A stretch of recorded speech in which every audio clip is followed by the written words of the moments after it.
Hello viewers, আমার আজকের ভিডিওতে আপনাদের সবাইকে স্বাগতম। আমরা আজকে চলে এসেছি গুরুদুয়ারা নানকশাহীতে। এখানে প্রত্যেক শুক্রবার প্রার্থনা হয়। প্রার্থনা দুপুরের দিকে হয়। আমরা প্রার্থনার আগ দিয়ে চলে এসেছি, একটু পরে প্রার্থনা শুরু হবে।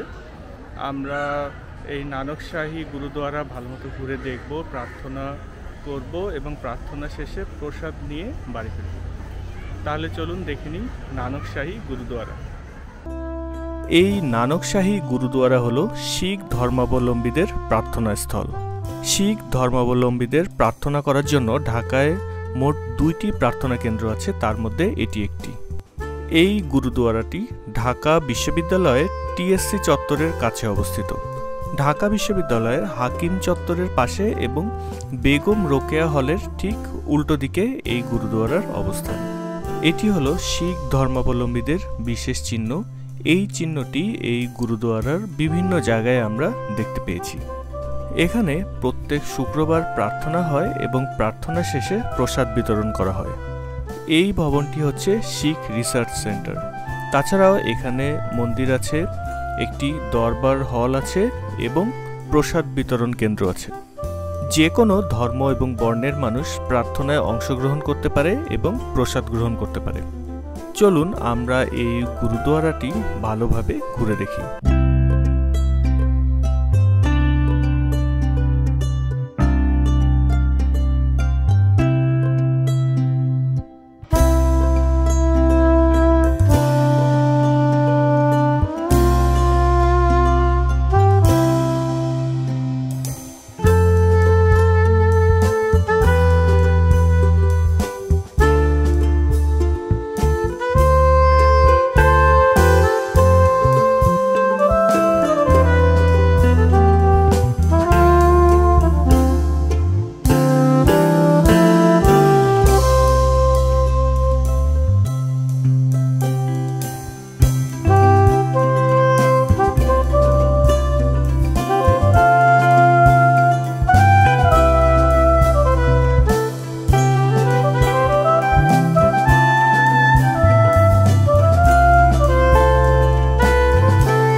চলুন আমরা এখন এই মন্দিরের পুরোহিত মশাইয়ের কাছ থেকে তাদের প্রার্থনার সারমর্মটা জেনে নিই।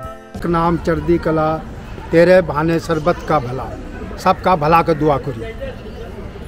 हिंदू मुस्लिम सिख ईसाई सबका भालो के दुआ करी। गुरुद्वारा और कीर्त करना, नाम जपना, बंड छकना, ये गुरु नानक देव जी का 3टा कथा से मेहनत करना, बांट के खाना और अल्लाह भगवान वाहेगुरु का नाम जपना। কেমন লাগলো আমার সাথে গুরুদুয়ারা নানকশাহী দেখতে তা কমেন্ট করে জানাবেন।